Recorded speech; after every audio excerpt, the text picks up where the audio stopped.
A warm good evening, everyone. I'm Dr. Divya Lakshmi, pediatric endocrinologist and associate professor from Sri Ramchandra Medical College from Chennai. So we welcome you for yet another academic extravaganza. We know the first ever program that was initiated on academics from ISPAE.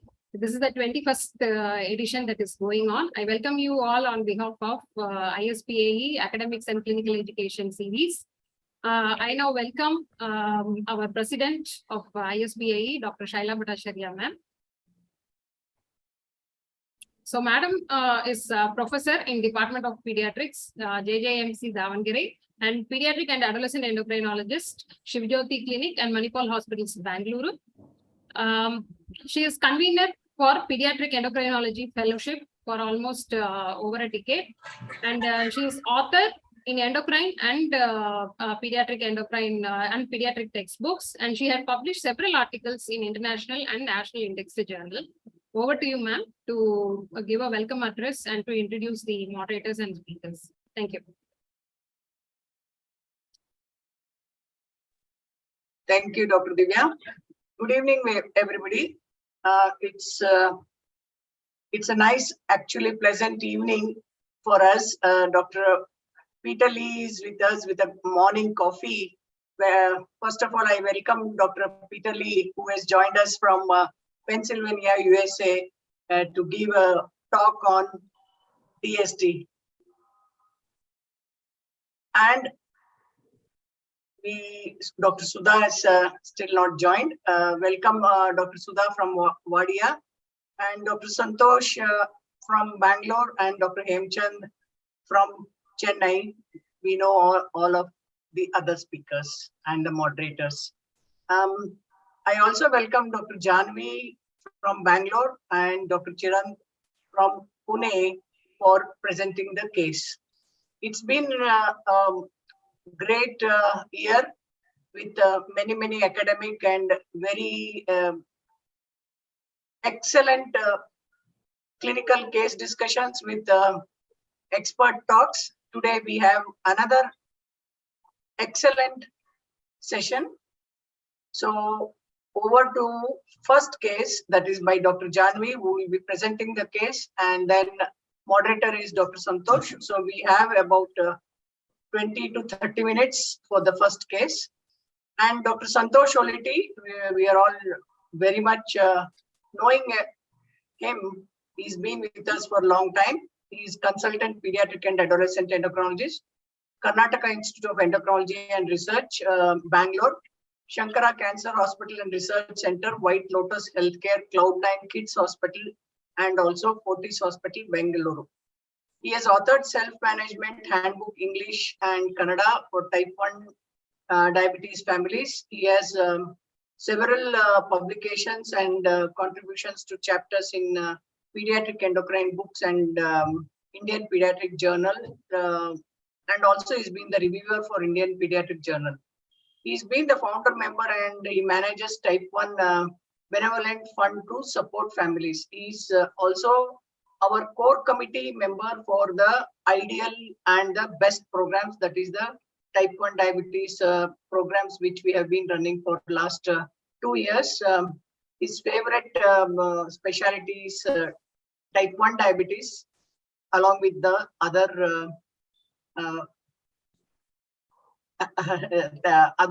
special interest in calcium and DSTs. And Dr. Janvi, slide, please. Thank you. Dr. Janvi is currently working as a pediatric endocrine fellow in Aster CMI under Dr. Kavita Bhatt. She's been senior resident at Mehta Multispeciality Hospitals, Chennai, and also she has worked in multispeciality clinic in August and October, and she was with us in Manipal Hospital as registrar in pediatric emergencies, and she is going to present a case of neonatal hypocalcemia. Over to Dr. Santosh and Dr. Janvi, please.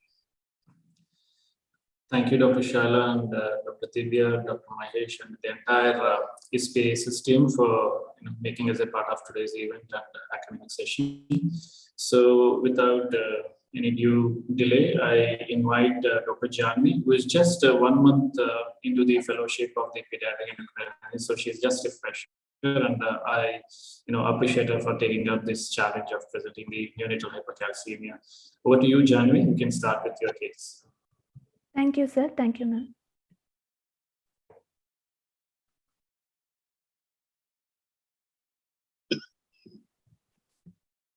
Good evening, all. At the onset, I would like to thank my mentors and the members of ISPAE for giving me this opportunity.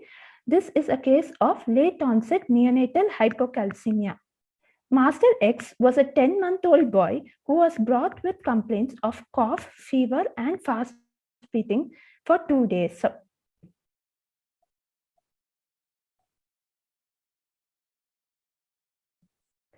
The child was born to G2P1 mother at full term by normal vaginal delivery. The antenatal period was uneventful. There was no history suggestive of gestational diabetes mellitus, apparent vitamin D deficiency in the mother, or any other drug intake. The child was born with a birth weight of 2.4 kg. There was no evidence of any neonatal admission, neonatal sepsis, perinatal asphyxia, or severe neonatal hyperbilirubinemia requiring exchange transfusion or any other blood transfusions. The child was initially started on breastfeeds and continued till 6 months. At 35 days of life, child had developed cough and fever associated with breathing difficulty. For the above complaints, child was treated symptomatically and referred to our hospital. At the initial presentation, the investigations were suggestive of a chest X-ray showing a patch in the right upper lobe, COVID antibody positive, COVID RT-PCR negative, and elevated systemic inflammatory markers. With this presentation, a diagnosis of right upper lobe pneumonia and multisystem inflammatory syndrome of neonates was made, and the child was treated symptomatically with oxygen, IVIG, steroids, and other supportive. During admission on day 3, the child developed an involuntary tonic-clonic movements of upper and lower limb lasting for around 2 minutes. At this point of time, for the evaluation of the seizure, the investigation had shown a low serum calcium level of 5.1 milligram per deciliter. The CT brain and lumbar puncture done as a seizure workup was normal. At this time, the child was treated with IV 10% calcium gluconate at the dose of 100 mg per kg. The repeat serum calcium after 24 hours was 8.6 milligram per deciliter. Child was discharged on oral calcium syrup at 100 mg per kg per day of elemental calcium and 45 mg per kg per day of elemental of phosphorus and vitamin D3 supplements. Child was asked to follow up with a repeat calcium and vitamin D, but apparently they had not come for follow-up. Child was apparently doing well. At 10 months of age, child was found to have an episode of uprolling of eyes and tonic posturing of all 4 limbs lasting for less than 2 minutes. The same day, child developed a second episode of seizure, and the next day, a third episode of similar seizure. Following this, the child was taken to a nearby hospital where symptomatic management was given and sent home.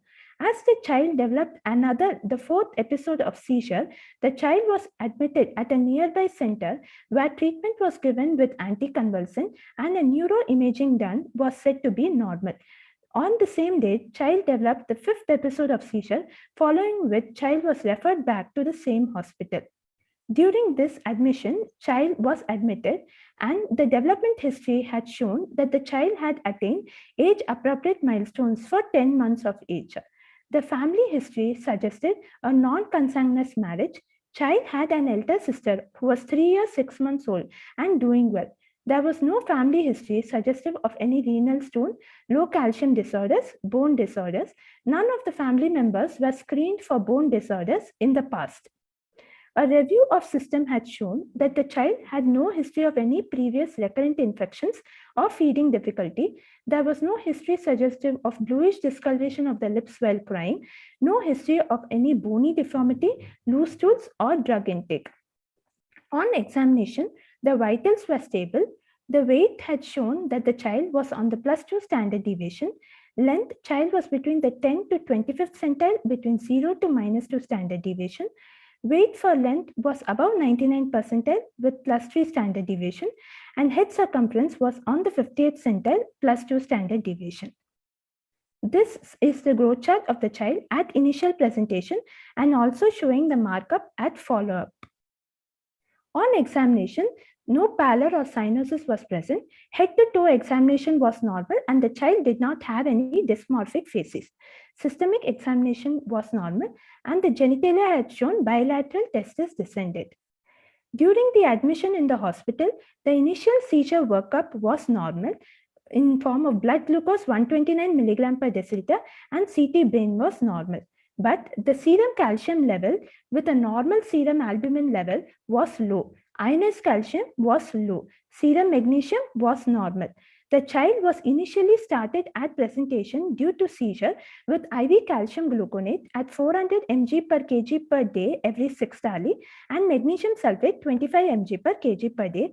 Child was also started on IV Levipil. At this time, the remaining investigations were also done, which showed a high serum phosphorus of 8.7 milligram per deciliter and a low intact parathyroid hormone 6.3 picogram per ml. The 25-hydroxy vitamin D was in the sufficient range. The urine calcium creatinine ratio done at the presentation was less than 0.2, but the ultrasound abdomen had shown few 2 to 3 microliths or calculi more over the mid-pole calyces and the largest one measuring around 3.4 millimeter. After the initial treatment, the repeat investigations had shown a normalization of the ionized calcium, serum calcium. Serum magnesium was also normal. With the above findings, we suggested a hypocalcemic seizures initial presentation of late onset hypocalcemia. This child had features of a low calcium, elevated phosphorus, and low parathyroid hormone at presentation. The above findings suggest the diagnosis of primary hypoparathyroidism. This child had an ultrasound finding of renal microlithiasis, although the urine calcium creatinine was normal. With the above features, we had made a possible diagnosis of hypercalciuric hypocalcemia secondary to gain of function mutation of calcium sensing receptor or the signaling partner G protein subunit alpha 11. The parents were counseled about the condition and also advised to do a genetic test. The goals of therapy in hypoparathyroidism are to prevent signs and symptoms of hypocalcemia, to maintain the serum calcium concentration slightly below normal, no more than 0.5 milligram per deciliter below normal or in the low normal range, to maintain the calcium phosphate product below 55 milligram per deciliter, to avoid hypercalciuria and hypercalcemia, and to avoid renal or any other extraskeletal calcifications. So at this time, child was started on calcium syrup 80 milligram per kg per day and advised on low phosphate containing food and started on Rocaltrol, that is active vitamin D, at 40 nanogram per kg per day. The doses were based to be adjusted on serum according to the serum calcium level on follow-up. The serum Levipil's level was planned to be tapered and followed up with the neurologist. After a period of 2 weeks, the serum calcium level was 7.4 milligram per deciliter. At this point, the dose of calcium was increased to 100 milligram of elemental calcium per kg per day and Rocaltrol was continued at 45 nanogram per kg per day. During 11 months, prior to presentation in a hospital, child had developed one episode of seizure.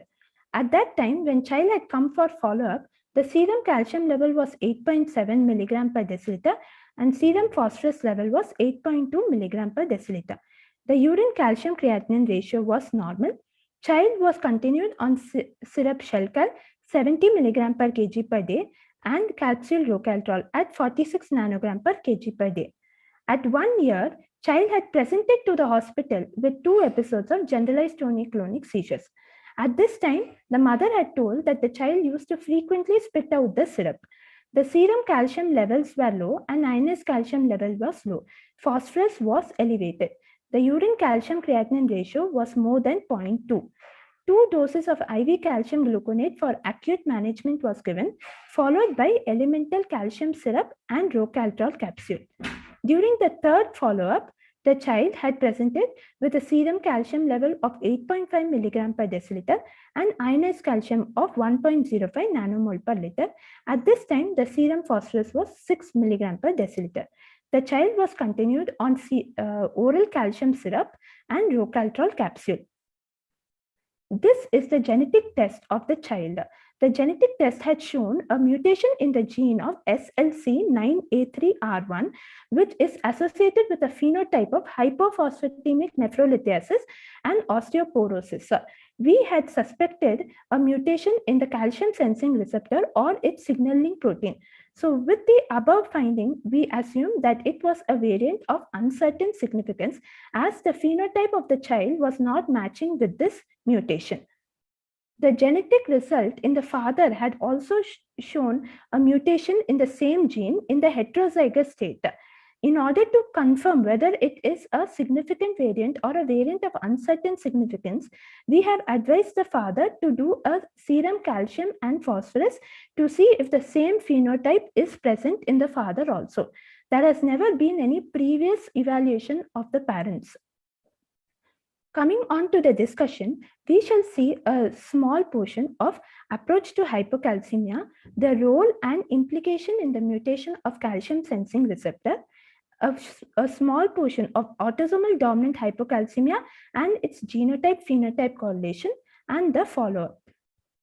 So, in neonatal period and infancy, whenever the serum calcium level is less than 7 milligram per deciliter or ionized calcium less than 4.4 milligram per deciliter, we should measure the serum albumin level. If the serum albumin level is normal, we can consider it as true hypocalcemia. At that point, a urine calcium level can be done. If it is high, it is hypercalciuric hypocalcemia. And in the presence of low urine calcium level, we can follow up with a serum phosphate level. If the serum phosphate level is high, it shows a feature of hypoparathyroidism if the parathyroid hormone is low or normal for an inappropriately low level of calcium. If the parathyroid hormone level is high in the presence of a low serum phosphorus and a low serum calcium, in the presence of a high serum phosphorus and a low serum calcium level, we should consider pseudo-hypoparathyroidism. If the serum phosphorus level is low with a low serum calcium level, we should consider the possibility of nutritional vitamin D deficiency or other disorders of vitamin D metabolism. If the serum albumin level is low, then you have to go ahead with the ionized calcium. If the ionized calcium is also low, then it confirms hypocalcemia. If the ionized calcium is normal, then it is suggestive of pseudo-hypocalcemia. In our child, there was hypocalcemia. The ionized calcium was also low. The serum phosphorus level was high. The urine calcium level was high. Yeah. Now it's coming. Yeah. Suggestive of hypercalciuric hypocalcemia, and the parathyroid hormone level was low, suggestive of hypoparathyroidism. Coming on to a small part on calcium sensing receptor.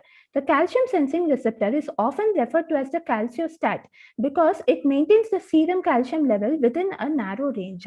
It is present in the parathyroid gland, in the kidney, in the intestine, and in the brain. Whenever the serum calcium levels are low, the calcium sensing receptor will be activated, causing the release of parathyroid hormone from the parathyroid gland. The parathyroid hormone will cause the resorption of the bone, causing elevated calcium level. It will also cause the conversion of 25-hydroxyvitamin D to 125-hydroxyvitamin D by the activation of 1-alpha-hydroxylase, which will cause intestinal absorption of calcium and phosphorus. It will also act on the distal convoluted tubule, causing reabsorption of calcium, and it acts on the proximal convoluted tubule, causing the excretion of phosphorus. So ultimately, parathyroid hormone will increase the calcium level and cause excretion of phosphorus. Whenever the serum calcium levels are high, there will be a negative feedback mechanism on the calcium sensing receptor. when there's a activating mutation or a gain of function mutation in the calcium sensing receptor, it is associated with autosomal dominant hypocalcemia, either type 1 or type 2. Similarly, a loss of function mutation or an inactivating mutation will be associated with familial hypocalciuric hypercalcemia. Autosomal dominant hypocalcemia is associated with hypocalcemia with an inappropriately low or low normal level of parathyroid hormone level and hypercalciuria. They can present with symptoms of hypocalcemia like tetany, seizure, laryngospasm, or even present with calcifications like renal stone, nephrocalcinosis, or extraskeletal calcification. The range of manifestation of symptoms can vary in different patients. Sometimes they may be associated with a Bartter type of phenotype by presenting with hypokalemia, metabolic alkalosis, and hyperaldosteronemia. A systematic review on autosomal dominant hypocalcemia had shown that there is a wide variation between the genotype and phenotype correlation.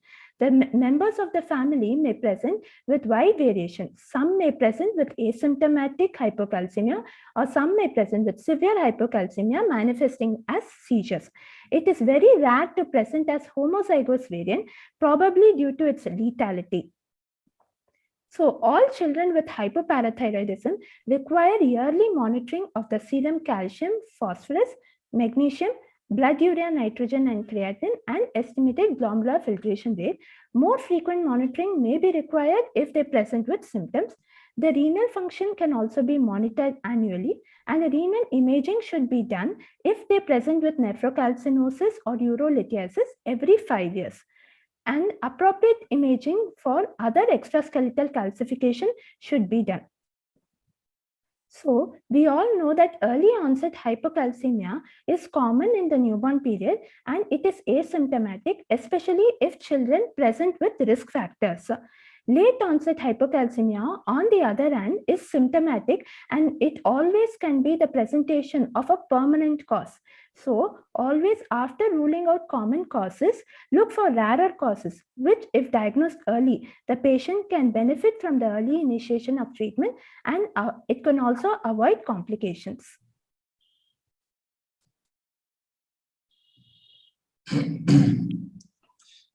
Thank you, Janvi. That was a very interesting case for discussion. So although neonatal hypocalcemia is mild to asymptomatic hypocalcemia in neonates is quite common in an ICU scenario, but this case was just not it was a significant symptomatic hypocalcemia. So I have a few comments, and there are a few questions in the chat box. I'll just do my comments and then we'll address to the questions. We have only a few minutes left. So what I understand is there are 3 admissions: one at newborn, at 1 month of age, then 10 months of age, and again repeated admissions following the clinical diagnosis of calcium sensing receptor mutation. So first admission, it was symptomatically treated, discharged without further evaluation. Is that right? Yes, sir. Yeah. So what I understand is, with due respect to our neonatal colleagues, they did CT scan for this baby, but did not bother to further evaluate or refer to the endocrinology colleagues, right? Yes, sir. So I think there's so much room for us to reflect on this and discuss with our colleagues to to improvise ourselves for the next such cases. And also the diagnosis is clinical diagnosis, calcium sensing receptor gain of mutation, right? Because the genetics test did not support that. Yes, so sir. Will that rule out the diagnosis of your clinical working diagnosis? No, sir. With the above clinical presentation, we are still thinking in terms of hypocalcemic hypercalciuria. It is more in favor because even after starting the treatment, generally the serum calcium and serum phosphorus level had normalized, and the urine calcium at one point of time, the urine calcium creatinine ratio was more than 0.2. So you say genetic diagnosis is not the thing to rule out or rule in the diet. So your clinical diagnosis will pay more weightage for your clinical diagnosis, right? Yes, sir. So that will bring up some of the questions Dr. Divya has asked. So was the urine samples sent after starting calcitriol in first admission? No, ma'am. I mean, Actually, sorry, second admission. at the second admission, it was after IV calcium supplementation and IV magnesium supplementation during at the emergency room. After that, the urine calcium and urine creatinine samples were sent, not after starting calcitriol. So will that would have altered the urine reports? But would you expect, if calcium was given, do you expect more calcium in the urine or less calcium? Sir, actually, at the initial presentation, the child will have low calcium. So the filtered load of calcium will also be low. Once we start treatment with calcium supplements, there is a higher filtered load of calcium, which can cause, it can present with increased urinary calcium excretion. So in this child, it was still low, right? Yes, sir. Low, I mean to say, Low. that was Yes, not sir. supportive of our Yes. working diagnosis.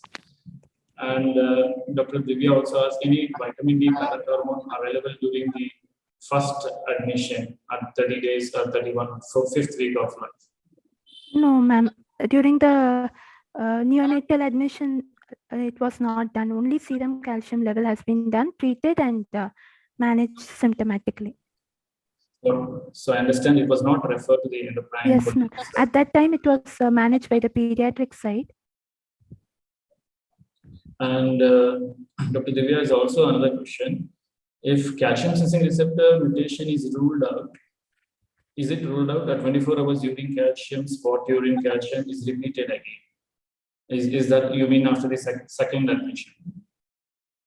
Yes, it was repeated, ma'am. During follow-up, it has been repeated in that at 1 year of age, it has been repeated. And even at 11 months of age, it was repeated, ma'am. So on treatment, I think there was one episode where urine calcium creatinine spot was more than 0.2. Yes, sir. There was Yes, one sir. episode. Yes. Any bony changes or dental issues in this child?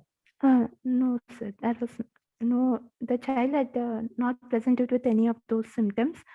Even dental, there was no history of delayed dentition in the child. Right.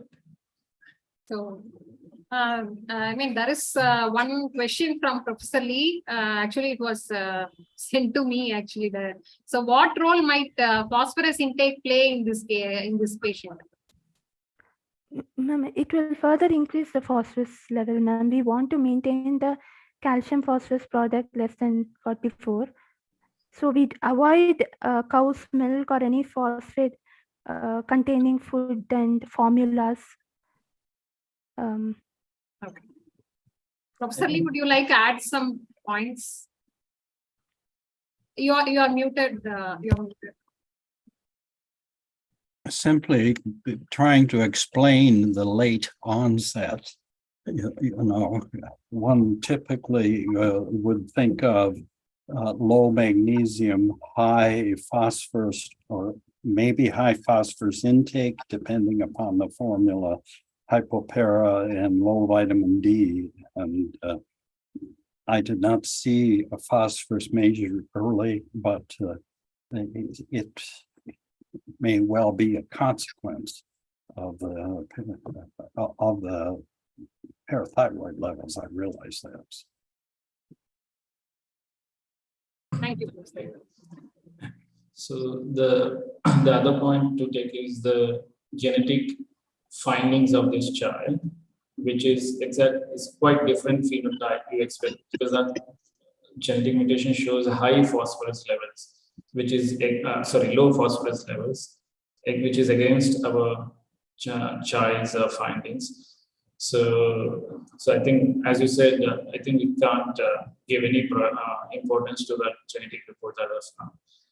And finally, although the new NGS was negative in this child, but there can always be some mutations in regulatory regions of this of the calcium sensing gene, which probably still, it's not easy to identify those, or some unknown mutations which we still not been explored. So I think genetic test will help, but I don't think it will completely rule out our working diagnosis. I think this is the closest diagnosis we can think about in this chat. Is it a clinical exome? Clinical exome was done, is it? Yeah. Okay. Yes, ma'am. So the splice sites and the intronic mutations won't be covered in the clinical exome. Not an exome. Yeah. Maybe that is the reason. Dr. Sudha, you want to comment anything? Yeah, madam has asked one. No, I did. The question was there a 24-hour urinary calcium excretion attempted is what I was asking. No, ma'am. Because almost always, no, the spot urines are not representative, especially when you do once, so 0.2 to 0.28, etc. is just on the borderline kind of ratios. In a neonate, the cutoff is usually 0.8. They are as such calciuric in relation to serum calcium.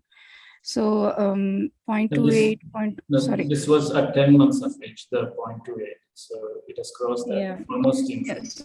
And the So child at least a couple of more.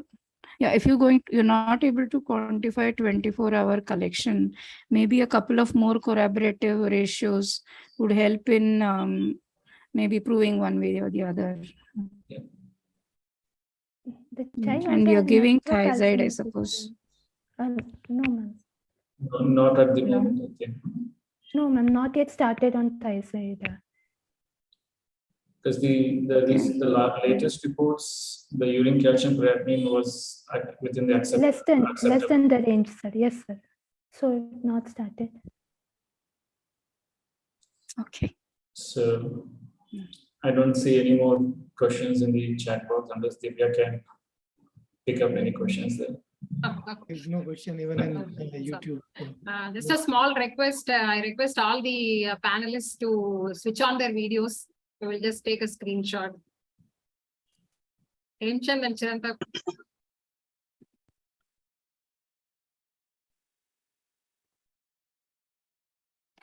And smile at her.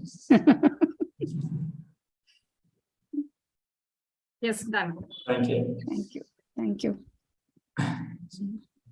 So should we move to the next? Yes, over to you. That was a very wonderful case presentation and discussion. So we thoroughly enjoyed. So over to you, Dr. Santosh. Thank you, Janavi. Thank you, ma'am. Thank you, sir. Thank you. So can I have the intro slide of Nine CV slides. Okay, so it's my pleasure and privilege to welcome Professor Dr. Sudha Rao, who is a very eminent person, and most of us are very well aware of her personality.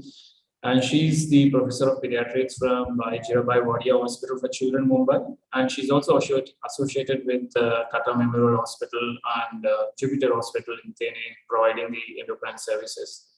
She's been ex-office bearer in form of joint secretary and treasurer for our National Pediatric Endocrine Society, which goes with the name ISPAE.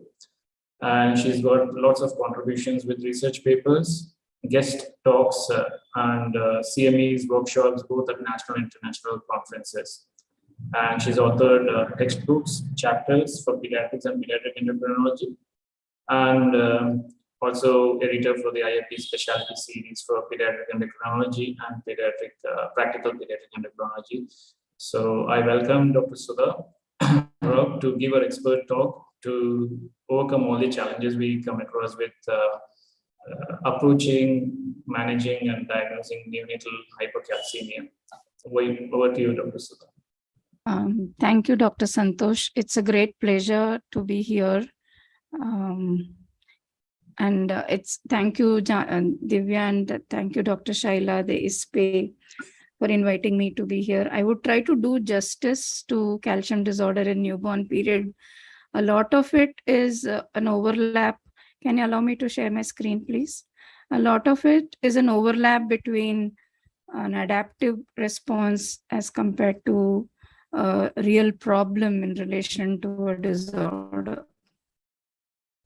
So, is my screen visible? Okay, audible as well. I'm audible. So in the next 30 minutes, I would try to cover this topic of approach to a neonate with calcium disorder.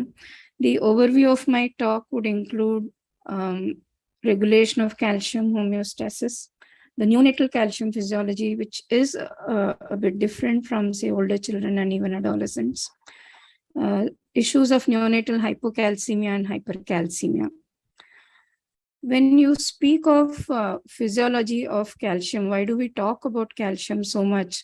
Is essentially because it's there required in various functions of the body, which is related to not only the excitation and contraction coupling and the neurosynaptic transmissions, but many intracellular signaling also is mediated or facilitated by calcium ion. Secretion of hormones also has an exocytosis function of calcium. It also has a hematological role in platelet aggregation and coagulation.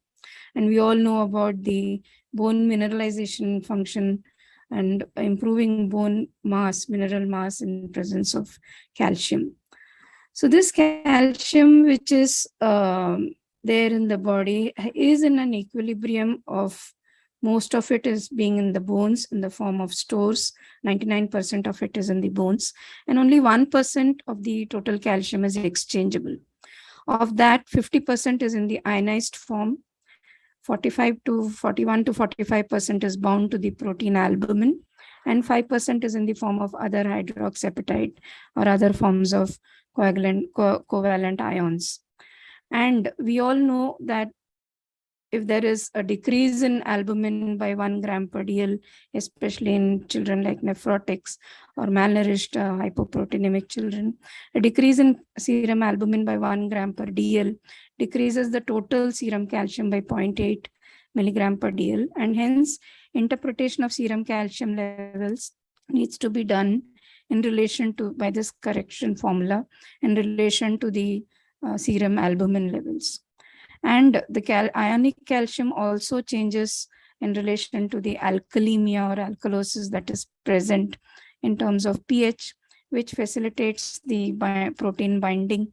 Alkalemia increases the protein binding, thereby decreasing the ionic calcium which is available to us.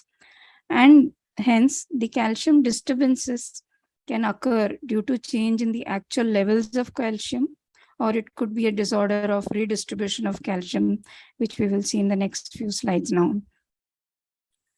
Whatever be the underlying mineral levels in the body, calcium is tightly controlled within the normal range of 8.8 to 10.4, as opposed to other minerals like, say, phosphorus. This tight control of calcium depends on intestinal calcium absorption, the facilitatory effect of the active form of vitamin D, the 1,25-dihydroxy vitamin D, the parathyroid hormone, so parathyroid hormones acts on the stores which are there in the bones to fill up the calcium levels. It also facilitates 1-alpha hydroxylation, thus allows reabsorbing of calcium from the kidney. And of course, 125 allows the intestinal absorption of calcium. So all these put together tightly regulate the serum calcium concentration. To add to this, we do have the presence of parathyroid hormone related protein, calcitonin, and the beautiful case of calcium sensing receptor in physiology also helps maintain the serum calcium levels.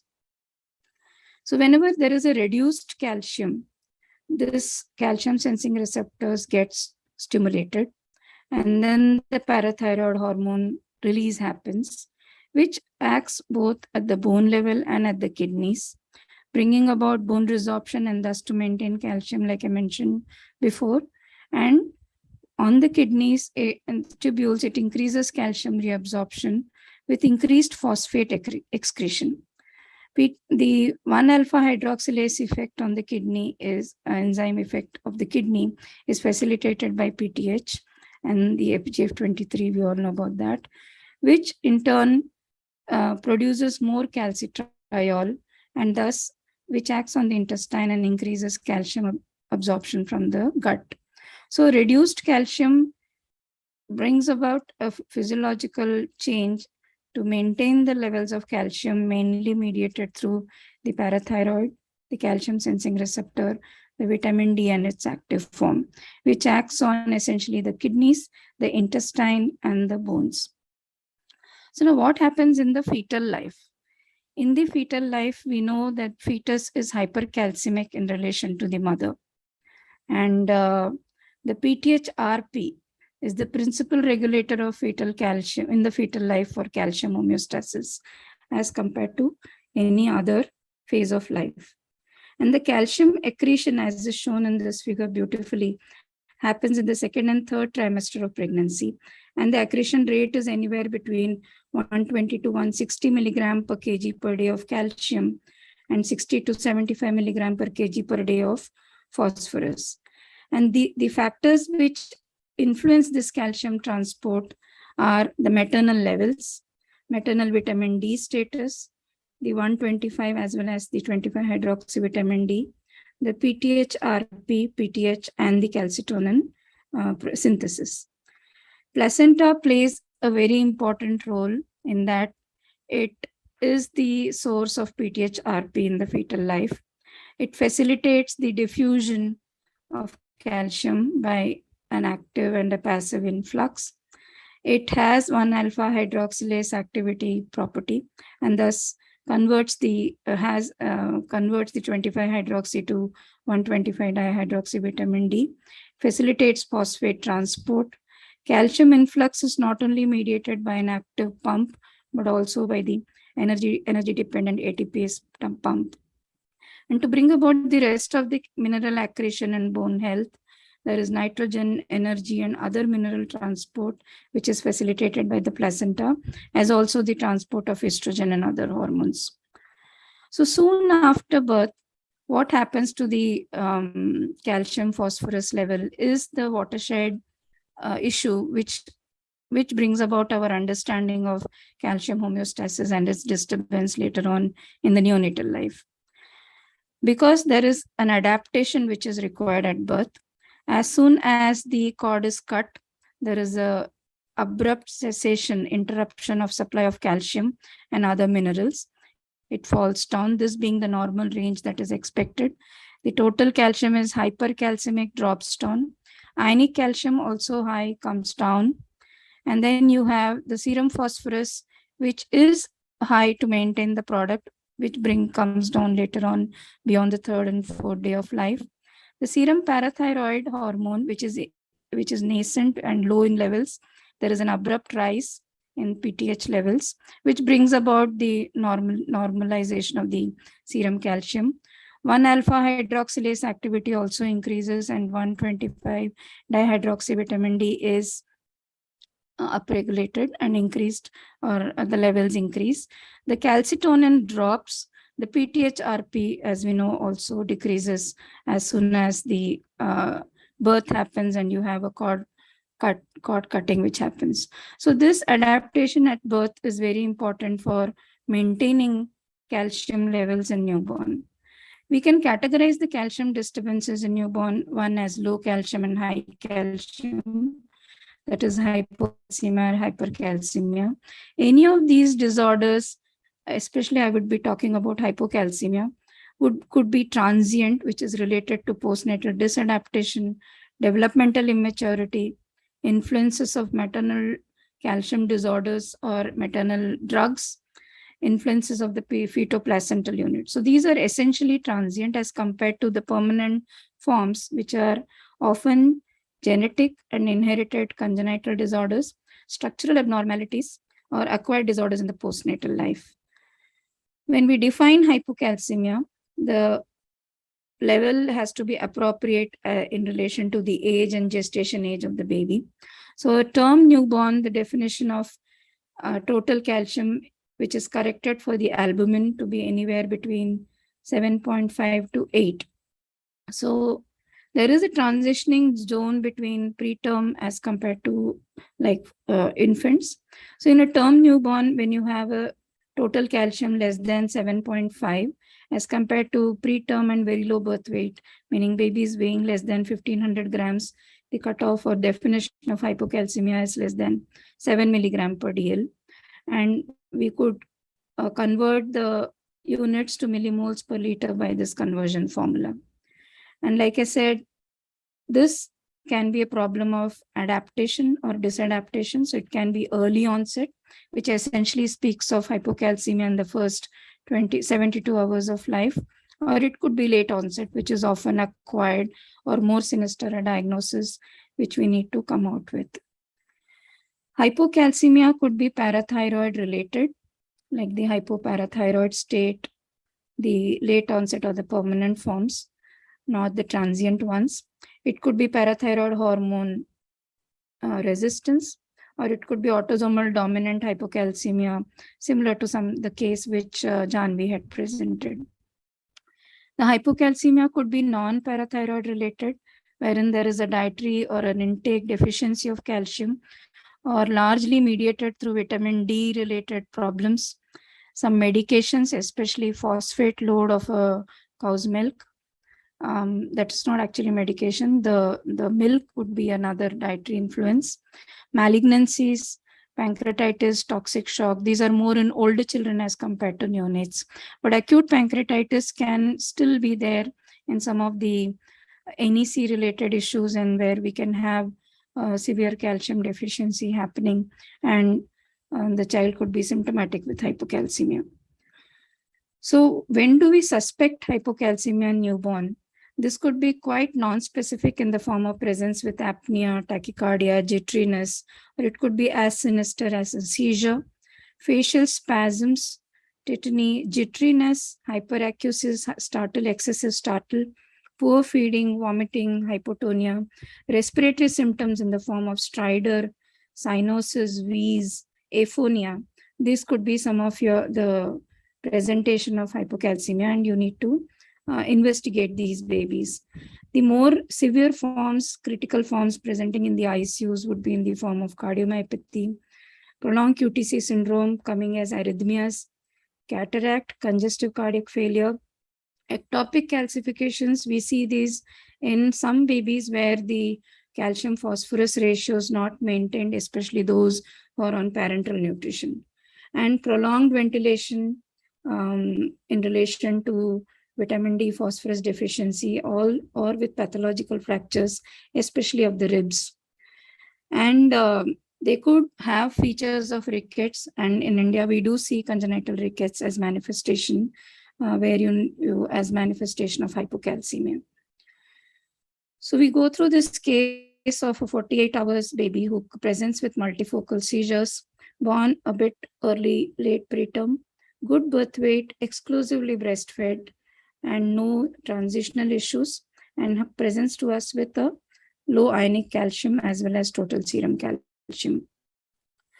So when we speak of early onset hypocalcemia, like I said, it's an exaggeration of the physiological dip, and some of these children may be completely asymptomatic, and hence there has to be a reason to investigate or monitor them, check their levels of calcium before they become symptomatic. So which babies we would do? Those who are born premature, severe IUGR, asphyxiated babies or some syndromic forms, and with maternal conditions of gestational or pre-gestational diabetes, hyperparathyroidism, toxemia, if the mother is on any anticonvulsant. The utilization of calcium or supply of calcium could be affected in the presence of concurrent illnesses. Children who are on phototherapy is another important cause of transient hypocalcemia due to the phototherapy. Hypomagnesemia could be present, and iatrogenic causes like citrate red blood, lipids, and when you're giving parenteral nutrition, phosphate load, by excess of bicarb or bicarb correction can bring about a pH change and a drop in calcium. So early onset hypocalcemia is easily treatable, amenable as compared to late onset hypocalcemia. Though 72 hours is considered as the cutoff, there is hardly time. Actually, there can be an overlap between early and late onset neonatal hypocalcemia. The late transient forms can overlap with the early neonatal hypocalcemia. And whenever the manifestation of hypocalcemia is definitely beyond 1 week of life, we need to find out the underlying cause. The cause most often in our country is being vitamin D deficiency, cow's milk, which gives a phosphate load, chronic renal insufficiency, hypopara, therapeutic interventions, syndromic forms, so on and so forth. Now, how do we approach a child with neonate with hypocalcemia? The first step would be to check the ionic calcium. If the ionic calcium is low, you would like to look at the urinary calcium. Here, the urinary calcium to create, ideally you're supposed to do the 24-hour quantification, but corroborative evidence can be taken in the form of urine calcium create spot levels. And we know that the neonate, as with any mineral, is leaky to calcium as well. And the creat content being low, the calcium creatinine ratio in newborn period, the cutoff for normalcy is 0.8. So if the urinary calcium level is high, you're talking in terms of hypocalcemic hypercalciuria or some forms of inherited intrauterine severe forms of renal tubular acidosis. If the urinary calcium is low, we are going to look at the phosphorus, and the phosphorus is high, you're going to look at the PTH levels, like in this case we just now saw. If the parathyroid hormone is high, then you're looking at pseudo hypoparathyroidism. But if the parathyroid hormone is low, the two differentials which we have is hypomagnesemia or hypoparathyroidism. But if at the same level, if the serum phosphorus is low, you're going to check on the 25-hydroxy D levels. If the D levels are low, it is of course vitamin D deficiency. But if the D levels are normal, you're going to check 125 levels based on the whether it is low or high, you're going to speak of VDDR type 1 or type 2. We used to think that these inborn errors of vitamin D are not evident in the newborn period because highly masked by maternal D levels. But 2 weeks, 3 weeks and beyond, the severe forms, the complete genetic mutations can manifest even in late neonatal or paraneonatal age group. And how do we manage hypocalcemias? By giving IV calcium. We give IV calcium gluconate as 1 ml per kg over 5 to 10 minutes in symptomatic hypocalcemia, and repeat again in 10 minutes if there is no response and you have a confirmed report of calcium, and top it up with a continuous infusion of 50 milligram per kg per day of IV calcium, and add the active form of vitamin D, which is rocaltrol. Once the calcium levels come up and the child becomes less and becomes asymptomatic, you need to taper the IV over a period of 48 hours and simultaneously add oral calcium as 50 to 75 milligram per kg per day. The monitoring has to be with a multipara monitor with your ECG leads, the heart rate, the rhythm. The infusion site has to be frequently checked, and it's a rule that we should not give calcium through umbilical artery for sure.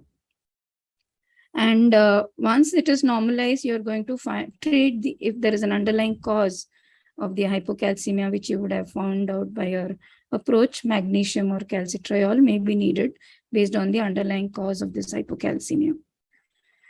So this is the calcium gluconate which we use. And I guess often there is a confusion. I end up arguing nearly most of the times as to how much calcium are we delivering with this 1 ml of 10% calcium gluconate. Cloherty speaks of the dose as 1 ml per kg, 1 to 2 ml per kg as the bolus dose during symptomatic hypocalcemia. So which is giving you something like 0.43 milliequivalents, or it is giving you 0.22 millimoles of calcium per ml. So this we must remember, and based on the dose, you need to dilute it, and under heart rate monitoring, give it slowly, like I mentioned in my previous slide. As far as possible, try to avoid, if the child is able to tolerate oral calcium and it's not too low and the child is not too sick, try to avoid an IV calcium. If you are giving, it is best to give with a good line which is checked frequently. Otherwise, these extravasations are a nightmare. When I come to the next aspect of my talk of hypercalcemia, this is not so common as hypocalcemia, and hypercalcemia almost always gets detected when you're checking the calcium for some other reason or during routine monitoring. And it is defined as calcium concentration which is above the upper normal range for the laboratory. Like I mentioned, it is anywhere between 8.5 to 10.8 in my hospital. So if it is above the normal range, the calcium concentration, that's called hypercalcemia. And based on the levels of calcium, we could divide them as mild, moderate, and severe. And the presentations could be varied, ranging from constipation to poor weight gain to poor feeding to dehydration, distress, seizures. There could be a spectrum of manifestation of hypercalcemia in the newborn period. And the cause of hypercalcemia could be the vitamin D mediated problems, the parathyroid hormone mediated, or increased calcium absorption in the gut. PTH-RP mediated disorders are not so common in the newborn period. So when you suspect hypercalcemia, it is very important to figure out the etiology. It can be PTH dependent or PTH independent. This by far is more common where vitamin D toxicity is still rampant, and or there could be a vitamin D mediated hypercalcemia due to subcutaneous fat necrosis, Williams syndrome, Jansen's dysplasia, familial hypocalciuric hypercalcemia, or it could be PTH dependent. This also, now that this entity is more nicely elaborated and we have genetic testing available with us, is the primary hyperparathyroidism, which could be the neonatal form, the neonatal severe hyperparathyroidism, again related to the calcium sensing receptors. And in some babies with gestational maternal hypocalcemia, you could have PTH dependent hypercalcemia in the newborn period. When we look at hypercalcemia, first is we need to confirm, especially if it's a borderline kind of a level, check the PTH, see whether the PTH is high or low. If it's a high PTH, then you're speaking of parathyroid hormone dependent, and document maternal calcium and PTH level in neonates. This is very important. When you have a high PTH, it could be a primary or a tertiary hyperparathyroidism, but it's very essential to look at the calcium levels in the mother and her PTH levels. If it's low, vitamin D, 25-hydroxy vitamin D gets checked. And if that is high, it is vitamin D toxicity. If it's low, it could be mediated through 1,25-dihydroxy vitamin D, and very rarely in older children, the parathyroid hormone related protein problems. But if the high calcium is with low urinary calcium output, it is familial hypercalcemic hypocalciuria. That is what we would approach. So let me quickly go through one case. This 45-year-old girl presents with multiple swellings over back and face since 5 days. There is poor feeding. There is a problem of transition. She had meconium aspiration and she weighed presently 3.1 kilos, meaning she was gaining weight poorly. And there were multiple violaceous nodules on the back and the cheek. And we investigated, her calcium was found to be 14.6, and the urine calcium creatinine ratio was appropriately high, and ultrasound showed a nephrocalcinosis. So this baby had a suppressed parathyroid hormone. So this was PTH independent, but the vitamin D, 25-hydroxy vitamin D levels were normal, and 125-dihydroxy vitamin D was very high, unmeasurable, more than 112 picograms per ml. So we had a baby with subcutaneous fat necrosis. She underwent treatment with hyperhydration, hydration and steroids when they did not really do great difference in terms of the calcium levels, and then which normalized hydration, steroid and calcitonin, and then subsequently it came down to 9.7 and the child was discharged. This occurs, subcutaneous fat necrosis of newborn occurs often in term, post-term infants with risk factors. And it usually happens within the first few weeks of life. And 50% of these babies develop hypercalcemia. Because of tissue hypoxia, there is subcutaneous fat necrosis. leading to granulomatous reaction and production of calcitriol, which brings about the hypercalcemia. 25-hydroxy-1-alpha hydroxylase activity in these inflammatory macrophages is not under the control of PTH, and hence these disorders are not PTH dependent and easily suppressible with glucocorticoids. This is not a newborn, but is a very common problem. A 3-month-old baby presents with poor weight gain and fever. She was prescribed some tonics, which included a vitamin D drops. And when he presented to us, the serum calcium was 18 and the vitamin D levels were very high.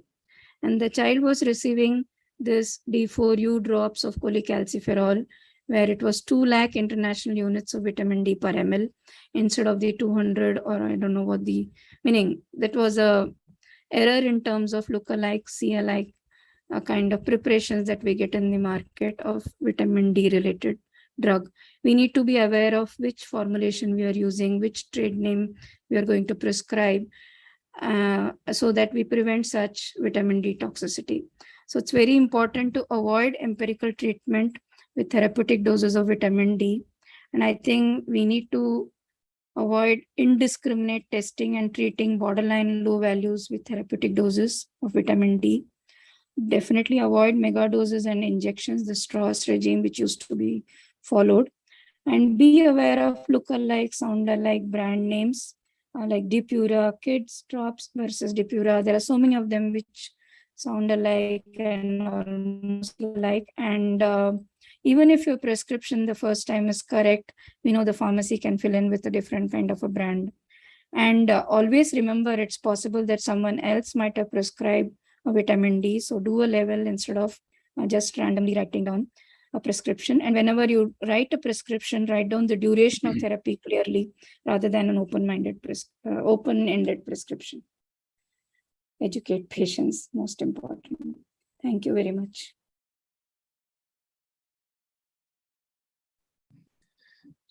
Thank you, Dr. Sudha, for navigating us through the basic physiology, the adaptation from the fetal to perinatal to postnatal, and also showing us a systematic approach to the hypo and the hypercalcemia, and with nice common case illustrations, which most of us has to be aware with the couple of cases which you showed, which is quite common, and especially the drug error, which is the most common things which we come across, and challenges. We still face those challenges. And just take up some questions from the chat box. Dr. Divya has asked, is there any time gap before you read the sample after the baby or the child has received calcium treatment, either for hypo or hyper? And with same question, I'll just extend one more question. When will you repeat PTH if the child has already received calcium? Either for I wanted to ask that question. Okay. So I thought it's just got same concept. So I thought I'd just add on both questions same time. When would you do a urinary calcium level? Ideally, you should do as soon as you receive the baby who's hypocalcemic or you suspect hypocalcemia. Often that's not a controlled scenario. It could happen in emergency as well. But one dose of IV calcium or one infusion, 24 hours of IV calcium, is not going to change your excretory capacity to a great extent. So as soon as you realize this is hypocalcemia, I guess you can send the urinary calcium creatinine spot ratio or that one. Only scenario where your urinary calcium might be erroneous or difficult to interpret would be if there is an underlying renal disease, or if the child is on rocaltrol, calcitriol, which does reabsorb your calcium and improve your serum calciums quite dramatically. That's when you may need to reinterpret your calcium excretion at a later date. So as soon as you realize that there is hypocalcemia. I'm sorry, what was the next part of that question? The effect of IV calcium or the oral calcium on the PTH levels. Because most of the time the PTH samples won't be taken pre-treatment. So would you still go ahead with taking the sample, or would you wait for sometimes. So long as the serum levels have not normalized, you can take a sample. I would, if you're giving boluses of calcium instead of a continuous infusion, you may collect a PTH sample before the next bolus if the child is hospitalized. If the calcium is not improved, PTH has to be looked at. I'm sure it could have come down from, say, if there was a hypo. It's what we're essentially wanting to rule out is a hypoparathyroidism. Parathyroid hormone resistance scenarios, though, is there, but often high PTH is in the presence of low vitamin D. That's more common as compared to pseudo hypoparathyroidism as a diagnosis. So if you have a low PTH and you are wondering whether this is appropriately normal or low to your calcium numbers, and the calciums are still low, say your 5 or 4 calciums will not improve within 24 hours of infusion. You may still collect it prior to the bolus. And then keep it in mind that you have a normal looking PTH, that means somewhere around say 20-30 PTH with a serum calcium of 6 or 5 may still be inappropriate, but you may have to look at, of course, rule out magnesium, which is more important. Usually hypoparas, the PTH levels are very low. When you have it around 15-20, it's always good to look at magnesium as the reason also. So before the next dose of IV bolus would be the PTH. So we got Dr. Divya again asking how long to monitor serum calcium in somebody who's got vitamin D toxicity, either iatrogenic. That's a very actually anecdotal answer which I may give. If you're saying your vitamin D levels were very high and you've normalized it with your short steroid course, like in our case, a week later, the vitamin D is going to be around in the fat soluble form for nearly 3 to 6 months in a decreasing or a variable number, right? So if you're going to check weight gain is good, child is feeding well, things are all right, you may not do any calcium levels. But if suppose there is still polyurias, urinary calcium can be seen. Instead of doing a serum level, if there is a persistent calciuria, then you may look at the serum calcium and maybe that would be, but there is no need to monitor is what I feel if the child is feeding well and growing all right. You may do a vitamin D level 3 months later to see whether it is decreasing or not. You could do a urine spot to monitor rather than doing a serum calcium. So, good evening, ma'am. Yes. May I ask? Yeah, yes. I just wanted to know what is the safest level of calcium what we wanted to keep if the child is asymptomatic and not showing any clinical manifestation. What we wanted to keep? It should be normal. There is no safe level. Anything normal is safe. So like I said 8.5 to 10.5 is my lab. Every lab would give their range. It should be less than the upper normal range. So the lower there is no safe at 11. So lower cutoff, even if it is 6, 7, even then probably if child is asymptomatic, we don't need to. No. Low. It is No, low. no. Chronic hypocalcemia, like we've seen in hypoparathyroid who are not properly treated, is more harmful. You get calcifications, your basal ganglia, you get nail changes, you get cataracts. So low should not be tolerated at all. But some of these familial normocalcemic hypercalciurias, the familial hypercalcemic hypocalciurias, the Williams syndrome spectrum, they may have a calcium which is 11 or 10.8, mildly elevated, may not be very high, but their dietary control or meaning find out the underlying cause. Don't say this is allowed.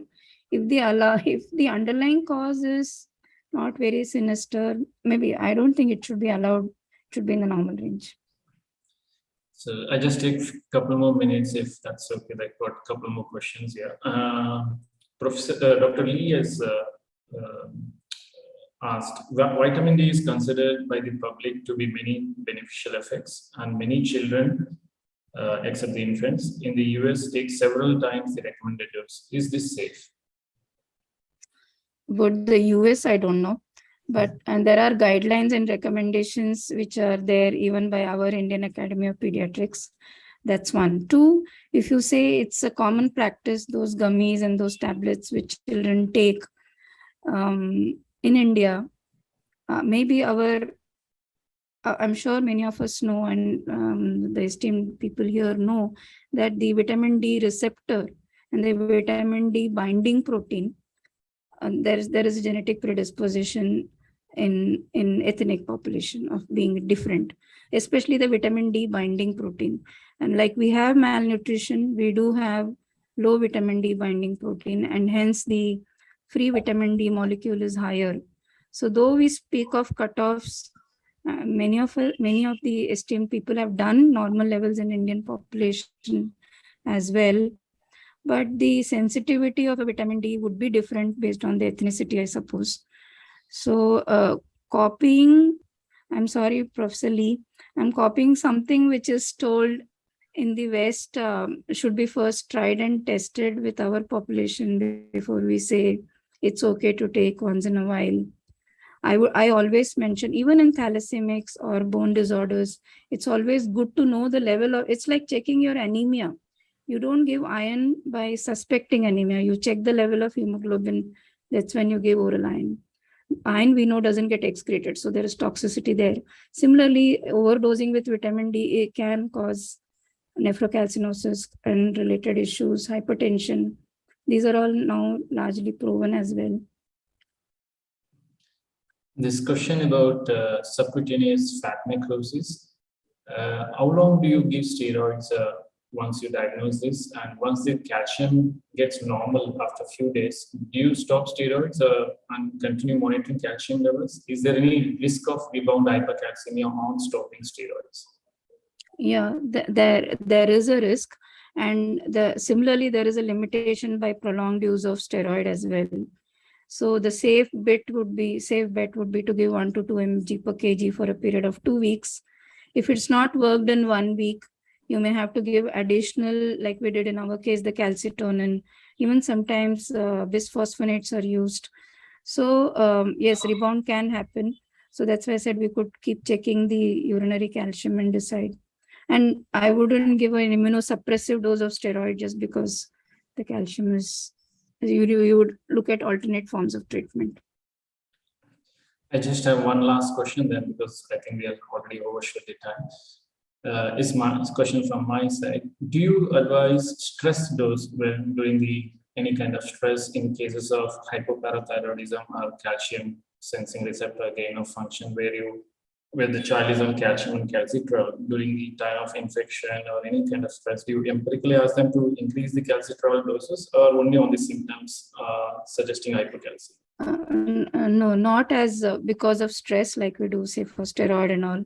Yes, it's more the experience, meaning again, is with hypoparathyroidism and not with NSHPT and others. So hypoparathyroid states, children do become cranky.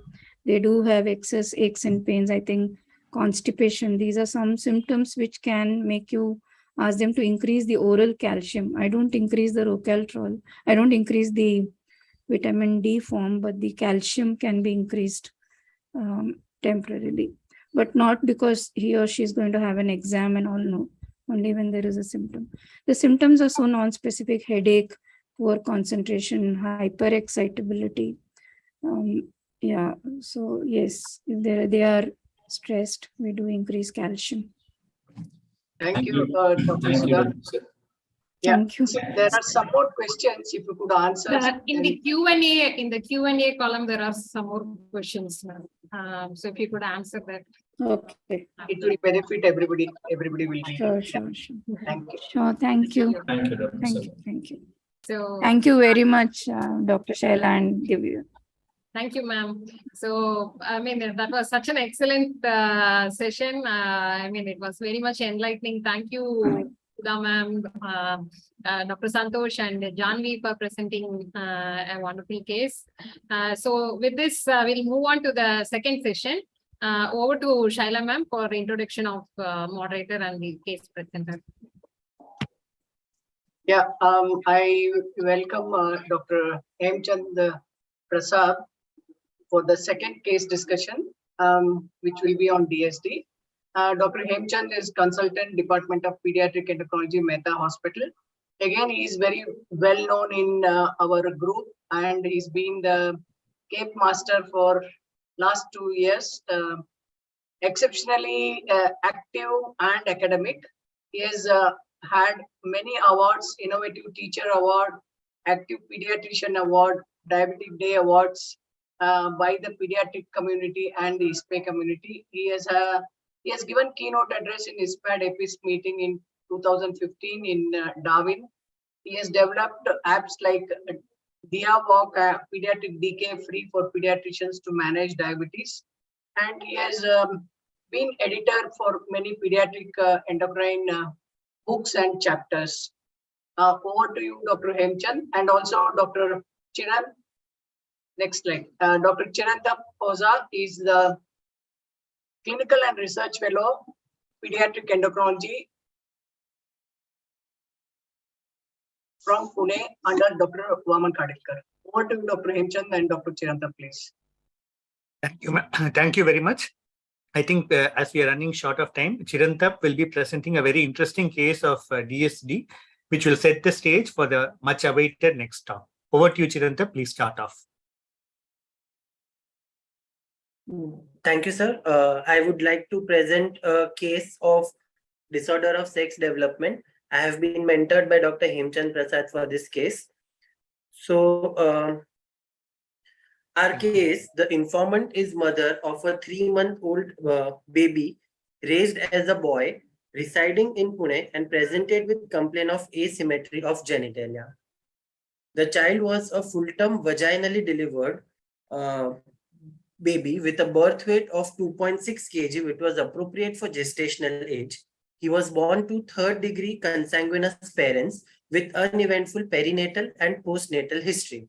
There was no history of maternal drug intake during pregnancy, no history of maternal virilization during pregnancy or intrauterine growth retardation on scans. There was no family history of unexplained fetal deaths or infertility. So this is the pedigree chart. The affected case is marked by arrow, was born to 3rd-degree consanguineous parents. The anthropometric findings were within the normal limits for the age. Length was 60 centimeters, weight was 5 kg, head circumference was 41.5 centimeters. These are his anthropometric parameters at the age of 3 months. On general examination, the child was active. The temperature was normal, pulse rate was 126 per minute, respiratory rate of 30 per minute and regular. The blood pressure of this child was 70 by 46 millimeters of mercury, which was normal. On per abdomen examination, there were no palpable mass in abdomen or in the inguinal region. There were no features of dysmorphism or hyperpigmentation. So on performing the local genital examination, this is how the genitalia of the child looked. So describing it, the left gonad was palpable, but the right gonad was not palpable. The left-sided labioscrotal swelling was well developed with rugosity as compared to the right side. The phallic size was 2 centimeters. A single opening was noted at the base of the phallus. The external masculinization score was 3 out of 12, and there is no genital hyperpigmentation. Excellent, Chirantap. I think you have given a comprehensive description of this case. At this point, what are the differential diagnoses that may come to your mind? So because of the asymmetric gonads, the differentials that we may think at this point may be a mixed gonadal dysgenesis, an over-testicular DSD, 46XX testicular DSD, or an under-virilized male with CAH with cryptorchidism. Right. And also probably partial androgen insensitivity syndrome. Yes, sir. Because you have yes, a palpable gonad, you're looking more in terms of a 46XY DSD. XY. Excellent. Yes. What do you, a quick word, external masculinization score is useful in which type of DSDs? So the external masculinization score is used for 46XY DSDs. Excellent. So what are the key points in that? So the external masculinization score, the features that we look for in it include scrotal fusion, and micropenis. So if then based on the position of the urethral meatus, which can be normal, glandular, penile, or perineal, and the presence of the position of the right and left gonad, which can be scrotal, inguinal, abdominal, or absent. So in Excellent. So our any- case, Yeah, continue. sorry. So for our case, because the meatus was penile, right gonad was abdominal, the left gonad was scrotal. So we came up with a score of 3, and any score of less than 7 warrants investigation for ambiguous genitalia. Excellent, excellent. So if you're looking at a case of 46X6 DSD, what scoring system would you like to do? The Prader scoring system, wherein the genitalia is Excellent, great. excellent. So you're looking at, so you commented that your phallic size in this baby was 2 centimeters. So Yes, do you sir. think it is normal or abnormal? It is not normal. Very good. So less than 2.5 standard deviation or less than 2 centimeter for a term baby is considered micropenis. So this is small. Okay, very good. So is there Indian normative data for penile lengths available in your country? So yes, there are various studies that have given the values from Eastern India, Western India, Northern India, I mean, from all the regions of the country. But Very the good. approximate value comes up to around 4 centimeters at term. So going by any yardstick, this would definitely be hypoplastic. You said that the BP was 70/46. So how did you say it is normal? What is the cutoff you would use for this baby, 3-month-old baby? So the American Academy of Pediatrics has given the guidelines for blood pressure based on the height centiles. But for infants, it has given, if for infants also for the age of 1 year, it has given separate for boys and girls, wherein if we consider 95th centile, the systolic blood pressure would be around 90 and diastolic would be around 55 to 60.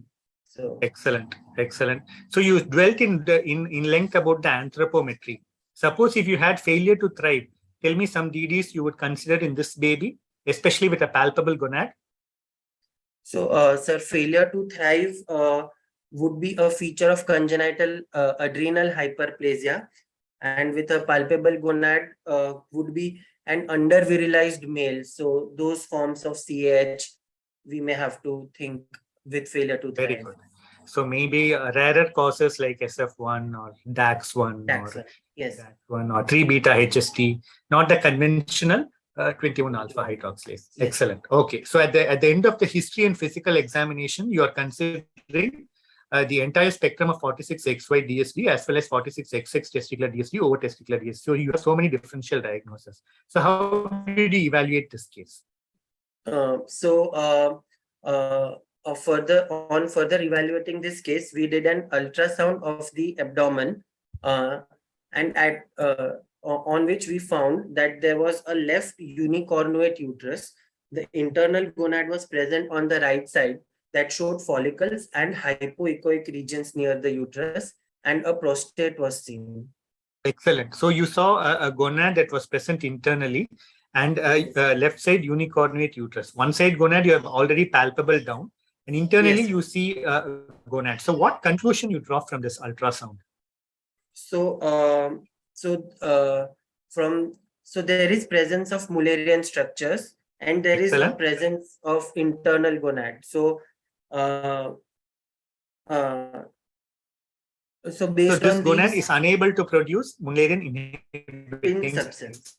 substance, isn't it? That is the Yes. conclusion that you draw. Yes. Very good. So what could this gonad be? So this gonad could be a normal ovary, it could be an ovotestis, or it could be a streak gonad. This genetic testis. Excellent. So much conclusion you're drawing from a very simple ultrasound of the abdomen. Okay, then how did you proceed further? So upon the laboratory investigations, we found that the karyotype of the child was 46XY. The electrolytes, 17-hydroxyprogesterone, and ACTH levels were within the lab normal range for the age. The FSH and LH levels were elevated, but the basal testosterone level was 120 nanogram per deciliter, which was in the normal range for the child. Excellent. So, okay. Then how did you proceed further? So after this, we did one HCG stimulation test for the child. A 3-day HCG stimulation test was performed, and the serum testosterone level post the HCG stimulation rose to 626 nanogram per deciliter from 120 nanogram per deciliter. That was at baseline. So the HCG stimulation, because HCG shares a common subunit with LH, it stimulates the testicular Leydig cells to secrete androgens via the LH receptor. So with this test, we could interpret that there is presence of functional Leydig cells in the gonad. So your investigations have given you so much of information. So you had a big group of differential diagnosis at the end of physical examination. But after this investigations, how would you narrow down your differential diagnosis to? So sir, it narrows down to ovotesticular DSD or to mixed gonadal dysgenesis. We can rule out the congenital adrenal hyperplasia and androgen insensitivity syndrome. Excellent. So you're looking at either a dysgenetic, a developmental abnormality of the gonad, or an 46XY ovotesticular DSD. So you have done a HCG stimulation test and you have proven that the baby has Leydig cells, and your ultrasound also gave you a clue about the possibility of the internal gonad. So what are the two types of HCG stimulation tests that you're aware of? Sir, it can be a 3-day HCG stimulation test or a 3-week HCG stimulation test. Diagnostic or a therapeutic one. So you wisely did the diagnostic one because you had an idea about what the internal gonad could be, which may not respond to HCG, isn't it? So excellent. Yes. So you have two major differential diagnoses in this case. So what test would you think would help you to narrow down your diagnosis further? So ultimately laparoscopy and then the histopathological examination of the gonad would lead us to the diagnosis. Excellent. So a laparoscopy was performed on which we found solid and cystic appearance of the right gonad, and it was biopsied, in which ovarian tissue and fibrous stroma of the right gonad and left gonadal biopsy revealed testis. The ovarian compartment has numerous primordial and growing follicles containing primary oocytes within the ovarian cortical stroma. The testicular compartment showed solid tubules filled with immature Sertoli cells and germ cells. The testicular interstitium also contained immature Leydig cells. Right. So so how did you interpret this biopsy further? So in summary, we had a 3-month-old baby raised as male with asymmetric genitalia, with one palpable gonad, with a 2-centimeter phallus, with single opening at base of phallus without any hyperpigmentation, and a 46XY karyotype. There was a presence of uterus with right-sided intra-abdominal gonad, and biopsy suggestive of presence of normal ovarian as well as normal testicular tissue. So we came up with the diagnosis of 46XY ovotesticular DSD. Excellent, excellent. So I think he had a big range of differential diagnosis at the end of history and physical examination. His lab and radiological investigation narrowed down into 2, and his histopathology narrowed down into one particular diagnosis, which was 46XY ovotesticular DSD. So what in the histology helped you make this diagnosis of ovotesticular DSD? So presence of normal ovarian tissue that had follicles in it was a key point. Just the presence of fibrous ovarian stroma is not sufficient to label the tissue as normal ovarian tissue. Very good. An important correlation and a discussion between the pathologist and the clinician is pivotal to make a proper diagnosis of ovotesticular DSD. Some rapid fire questions because we are running short of time. Are you happy with this diagnosis? Commonly, what karyotype do you encounter in for ovotesticular DSD? Sir, normally for ovotesticular DSD, the karyotype that we obtain is usually 46XX.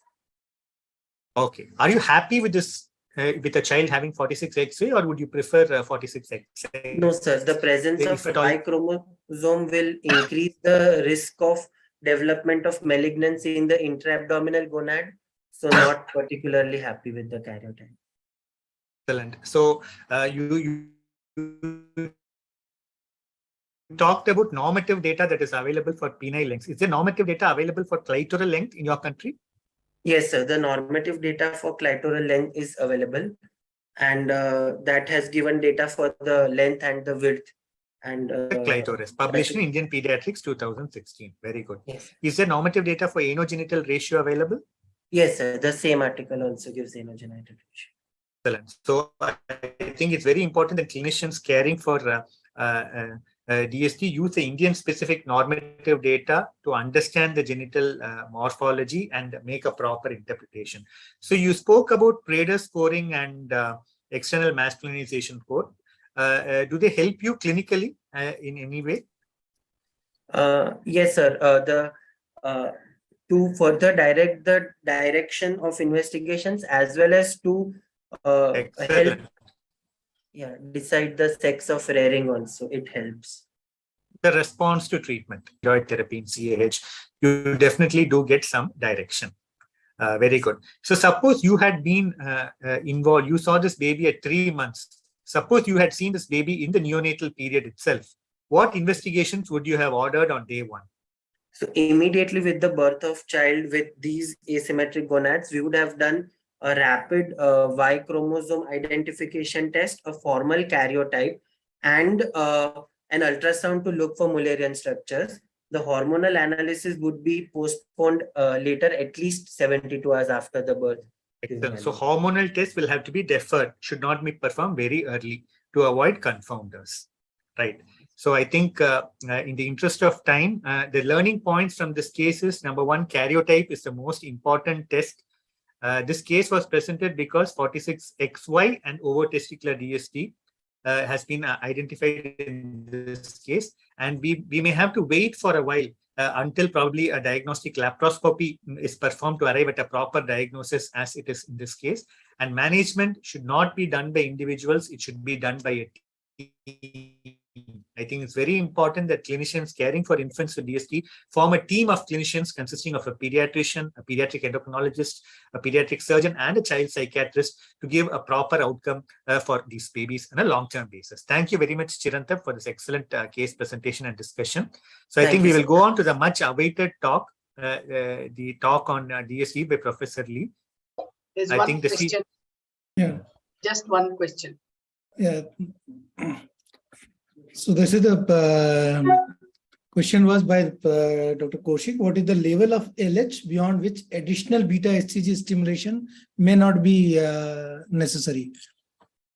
I think one would have to look into the age of the child and the normal value of the LH at that particular age. We have age-specific normative values that are available for LH. Whenever you find the LH levels are beyond 2 standard deviations, that is a kind of taken as a surrogate of a dysgenetic structure of the testicular tissue.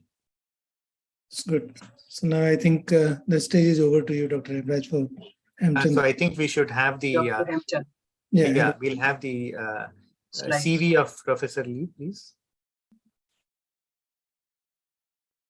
Yeah, Professor Lee, he's he completed his PhD and MD from University of Michigan, 1965 to 69. His residency was from the University of Michigan, and he was a pediatric endocrine fellow from Johns Hopkins University, 1971 to 73. He has more than 266 peer-reviewed articles and more than 195 review articles, invited papers, 272 research presentations in national and international meetings.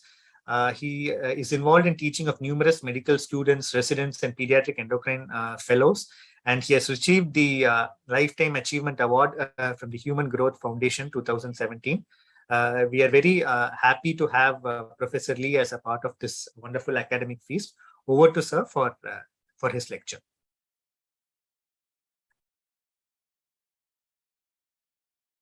Mayank, you can close the slide, please. Yeah, thank you.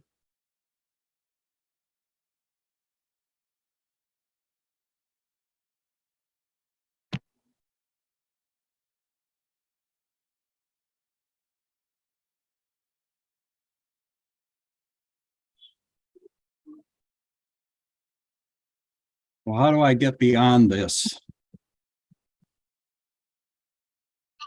Can you hear me? Yes, sir. How do I get beyond? Um, What's Have you opened the PPTs and kept there, sir?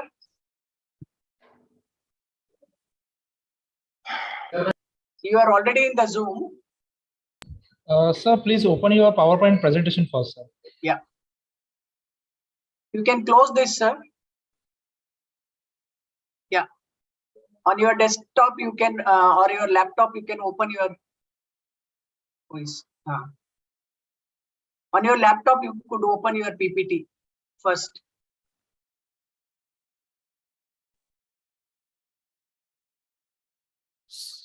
So just minimize this Zoom setting from this point.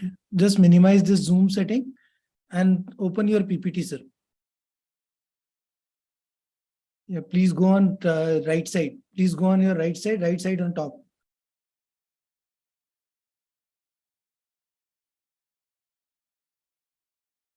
No, sir. Can you open your PowerPoint presentation, sir? No, first let him close this. Yeah, minimize this window, please.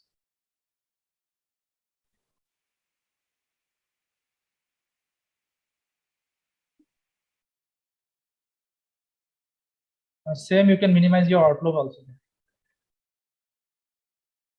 Oh, dear. No worries, sir. You can. I just want to. You can minimize here this minus sign. This is so much what I was afraid would happen, and I don't know. I think your PPT is below this. Some blue color is here.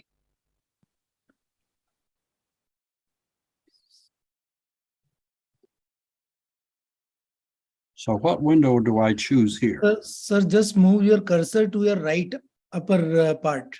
Just right upper part on the corner, if you can. Right here? Yes, sir. This corner, this cursor you need to move to the right upper part.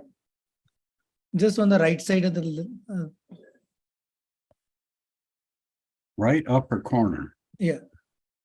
Of Can your you screen. Of your screen, sir. Actually, your cursor is not moving right now. Yeah. Yeah. Okay, you just go on to the minimization, this negative mark. This negative mark.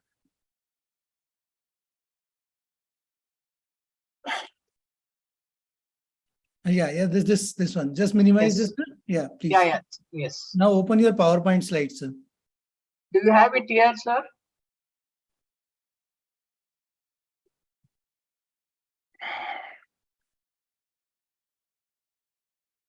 I'm not sure where I go now. How do I? Is your PPT on this screen? I would rather. Sir, open your presentation. I would rather see here. Let's see. Yeah, correct. Yeah. Yes.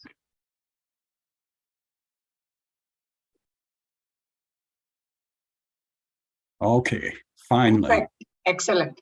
So I'm very sorry for the. No. I am very sorry for the delay because this is what it's all right. It's all right. It's because what I was concerned with, and I do want to say, though, that the case report was an excellent case report, and as you can see, will be emphasized by comments I made as I go through this. And I must say that Dr. Prasad, I think, could have given this lecture just as well as I, and also compliment on the fellows' presentation. I think Dr. Oza, if that's right. You know my topic. I have provided a reprint of the article, which has more details because it's impossible to cover all of this in this period of time. I have also given my email address in case you would like to contact me with comments, and there's an additional reference also on the bottom of this. You've seen this, but again, my simple email is on the bottom, and I would welcome your comments as we go along. We want to talk about basics of human sexual differentiation. So as exemplified in the case presented, parents can understand how an individual with XX karyotype may have virilization, or individual with an XY karyotype may have a testicular development. We hope to discuss the evaluation of the infant with genital ambiguity, and we've been prepared for that with the case, and then talk about factors in relation to the therapeutic approach. And so going back very much to the beginning of the embryology, and you can see on the upper portion of this slide the primitive structures which are directed by genes that are shown here that lead to the development across the bottom of the slide of the kidneys, of the adrenal cortex, of the bipotential gonad, and also of the bipotential duct systems. In addition to that, it's important to realize genes that control the development of the fetal testis, but more importantly, that the fetal testis needs to develop Sertoli cells. So as you see on the bottom right, the ability to secrete anti-Müllerian hormone. And on the left, the development of Leydig cells that can secrete testosterone. And then, of course, it's the presence of the testosterone and the Müllerian inhibiting hormone or substance that controls the development of ducts. So as you know, the Wolffian ducts, in the presence of testosterone and the absence well, in the presence of Müllerian inhibiting suppression, develop male structures, whereas on the opposite side, you can see the position in the development of the female.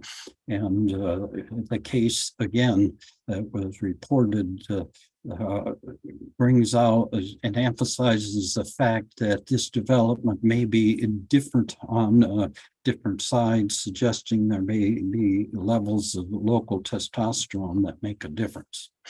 In addition to this, we must remember the androgen receptor, which is necessary for male genital development. And you see here on the lower left, conversion of testosterone to dihydrotestosterone, which is obligatory, and then binding of that dihydrotestosterone and passage into the nucleus of the cell to start the cascade of events that result in male genital differentiation, as you see here in this slide.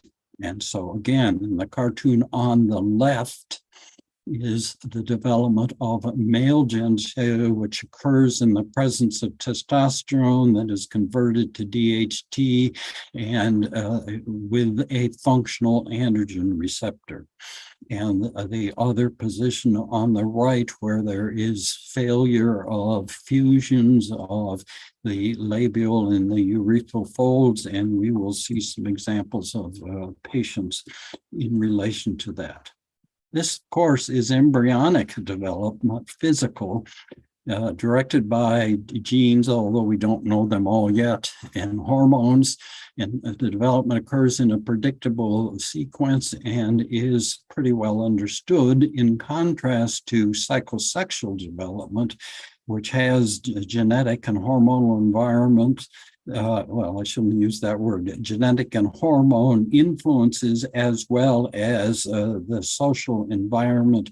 This is poorly understood and impacts in relation to the decision of sex of rearing of a child. And then, of course, adult sexuality is a much more complicated interaction between the embryonic events, psychosexual development, and social environment. We'll come back to that. We need to mention, of course, the metabolic pathways. Most of what you see here are the pathways that are present in the adrenal cortex. In the third box down on the left, You see 21 hydroxylase, which blocks the secretion of cortisol, which results in increased androgen secretion. If this block is severe, there's also aldosterone insufficiency.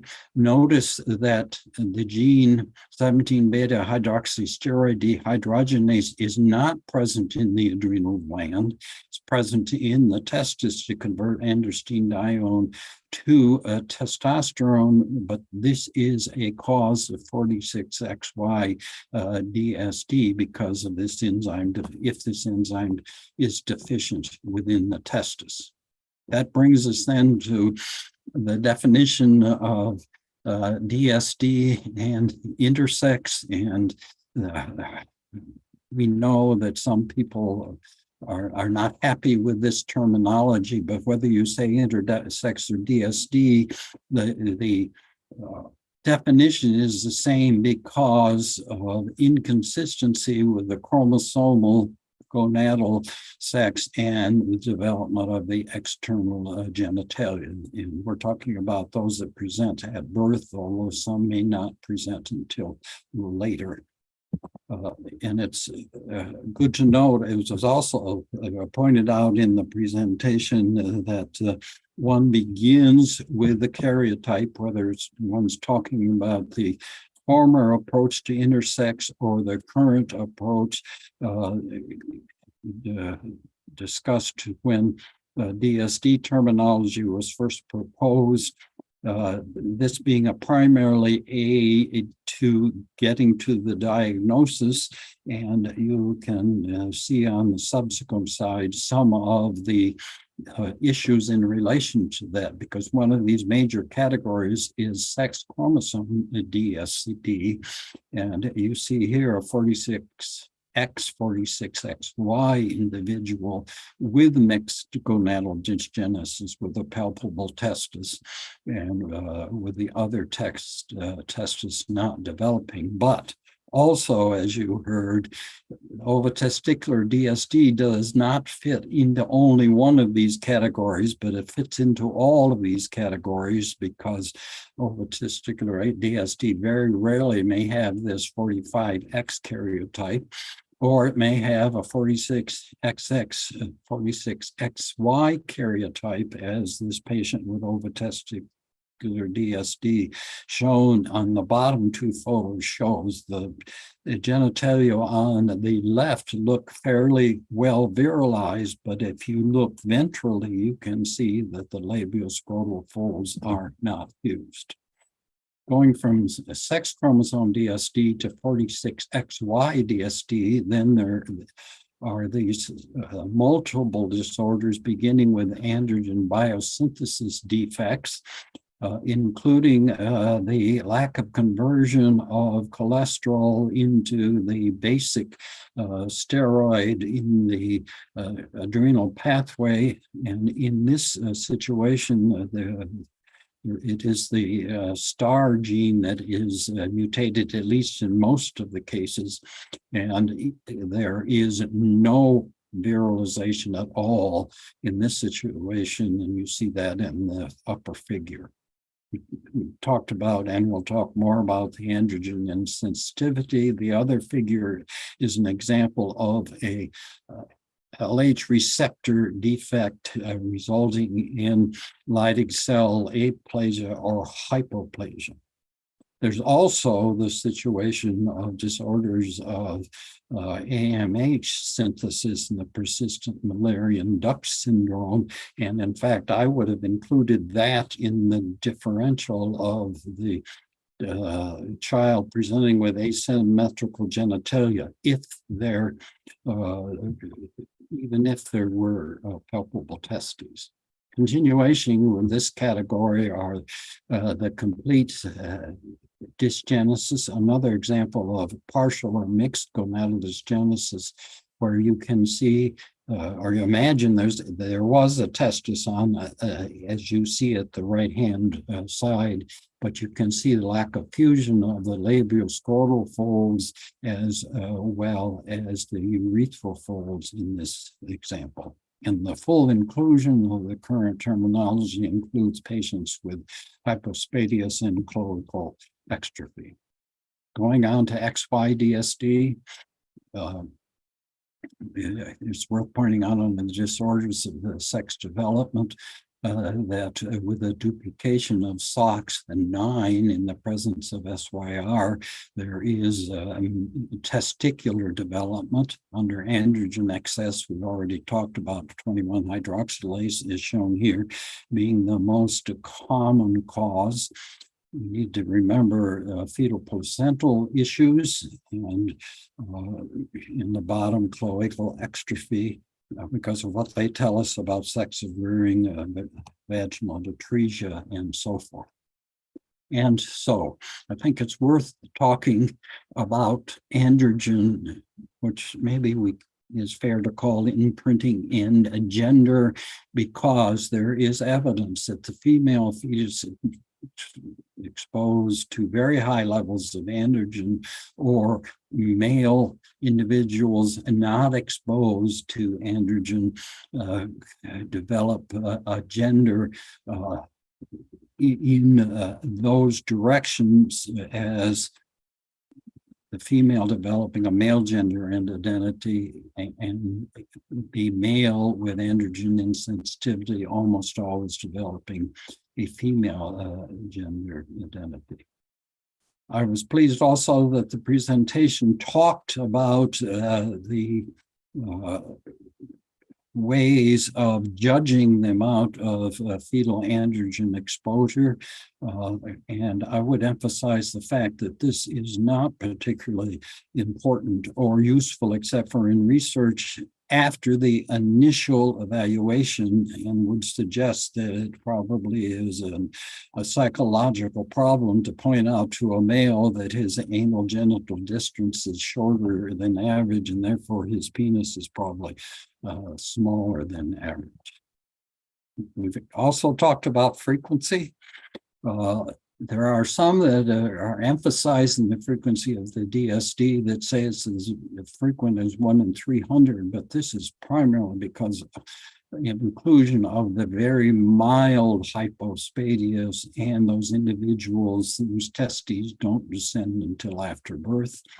It's worth noting that half of ambiguous genitalia in newborns is from CAH and mixed gonadal dysgenesis, and also point out that only about 5% of DSD births have problems that require consideration for a gender assignment.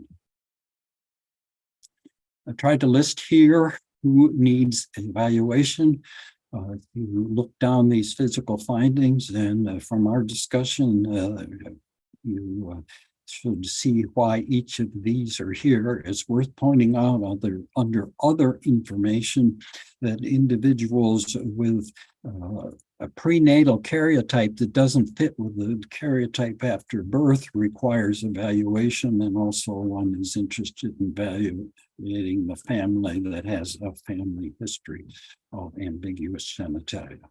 So again, the emphasis of the assessment of physical exam, karyotype, and imaging of the internal genitalia, the differences between if there are asymmetric external genitalia, in which it's most likely 46XY, and so one would do measurements to rule out that diagnosis. If there are asymmetric genitalia, it's important to assess the reproductive hormones here, including AMH and inhibin B, to compare with normals for age.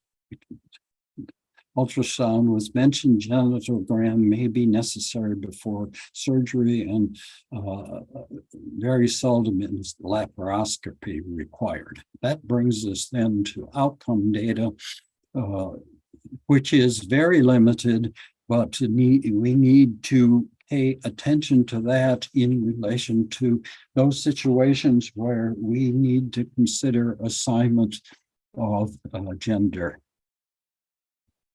So you see the 90% of adrenal hyperplasia patients identify as male, although the other 10% are often those that have very high degrees of masculinization. Most with CAH, we've mentioned the partial androgen insensitivity syndrome, 5-alpha reductase, and 7-beta hydroxysteroid dehydrogenase, and cloacal extrophy. All four often end up declaring themselves as males. So we need to be very cautious about our gender assignment. And then, as you've seen, ovotesticular DSD, gender of raising depends very much upon how functional the ovaries and the testes or ovotestes are. So current general assignment is based on the most likely gender identity, working from those figures before. Obviously, one needs to consider general appearance, possible surgery, fertility, defer to other factors. And I would say one needs to be very cautious with the female gender assignment in a 46X XY-DSD patient who has functional testis and androgen exposure in utero, because so many of those that were in the past assigned female have reassigned themselves male.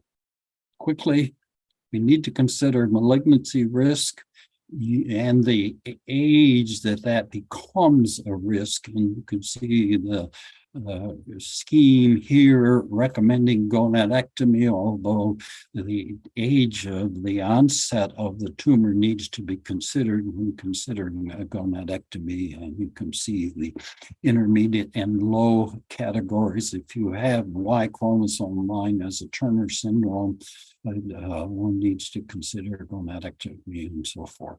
See, there's low malignancy risk in CAIS and ovotesticular DSD with testes generally.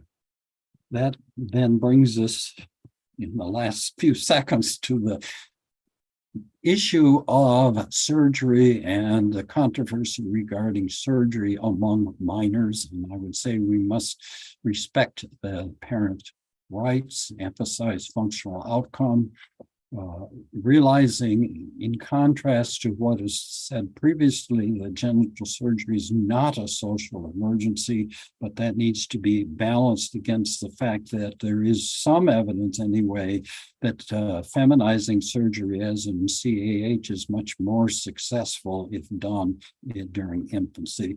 Mild clitoral enlargement is not operated on until the patient, unless the patient asks for it. And we talked about gonadectomy. And so goals of management are to educate the parents and have them involved. I think every individual should be given a gender assignment. There should be participation in the parents throughout this. One should be focused, the fifth bullet point, on the development of gender identity when assessing the gender assignment when necessary and when it's been happened. And one needs to strive to have a balance between expert opinions. So you see here the summary, which I don't think I need to take the time to go over, and hopefully we'll have a few minutes for discussion. Thank you very much for the privilege of talking with you.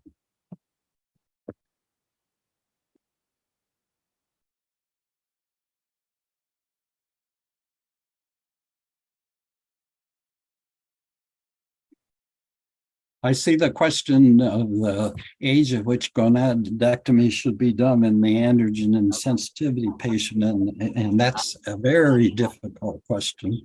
And I think patients commonly, I think, with CAIS that understand their situation are delaying very much gonadectomy. There's a pretty strong argument that patients relate to allowing puberty to happen on its own, albeit by conversion of testosterone to estradiol to feminize the patient. So the patient doesn't feel they have had to take hormones in order to develop, but other patients want their gonads intact for a prolonged period of time so they don't have to take replacement therapy. And so I don't know if we have a good answer to that question, but there is the issue that patients are refusing gonadectomy in many parts of the world. So, any other questions in relation to that? And there is, thank you, Professor Lee. No, why? Because why I asked this, these CAS patient in our follow-up, they don't have. They are. I mean, we haven't seen even a single case of gonadoblastoma or something like that, but they are at risk of seminoma. So because it is intra-abdominal, we have seen a couple of patients at 21 years of age. Presenting. So, I mean, the complaint was different. It was primary amenorrhea for which they have come. So, so that's what the question is like, what could be the ideal? I don't know. It's very hypothetical question per se, but I mean, will the late adolescent period will be okay? That's yes, and particularly if the tumors are not malignant. Like a seminoma, they develop the tumor, but you don't have to worry about that, right? You take it out. But so there are many questions, like the questions of surgery for the genitalia and the question of gonadectomy. And then, of course, the problem of gender assignment that we still don't know. And we have to be prepared that a child, if there's been a gender assignment, the child does not accept that gender, and that may be an issue in this patient that was presented with ovotesticular DSD, particularly if raised as a female, because it looks like there's a functional ovary on the one side, but if that individual is exposed to high levels of testosterone, the gender identity may be male, so ultimately. So I can take a question from some other questions. Dr. Sudha ma'am has asked, what is your take on antenatal diagnosis and care of an affected female fetus on 21-hydroxylase? So, what is your practice protocol? Well, if the question is about whether it's treated, whether you treat the mother with very, very high doses of steroids, I would not do that. Other people are doing that, but I think fewer and fewer are doing that because of the consequences of that, probably related to CNS development and ADHD, etc. Even though that prenatal treatment can block virilization of the genitalia. There's another fact that I think needs to be discussed, and I think that is, at least in the United States, and this is a different sort of issue, there are far fewer patients being born with 21-hydroxylase deficiency, Klinefelters and Turners, and that's not been documented, but I think that is because there are many more elective abortions, which I think that we may, that may be the reason that many of these cases are much more rare. So, we have one more question from Dr. Preeti Singh. So when should the gender reassignment done in a case of XY-DSD reared as a female in a 5-alpha reductase deficiency? Now, if I understand that question, it said, well, should gender reassignment be done? Right? Yeah, If- yeah, in a if- 5-alpha reductase patient reared as a female. I just, please say that again. I'm sorry. So in a 5-alpha reductase deficiency child reared as a female, so when should we consider a gender reassignment? Does the child, can you tell the child's gender identity?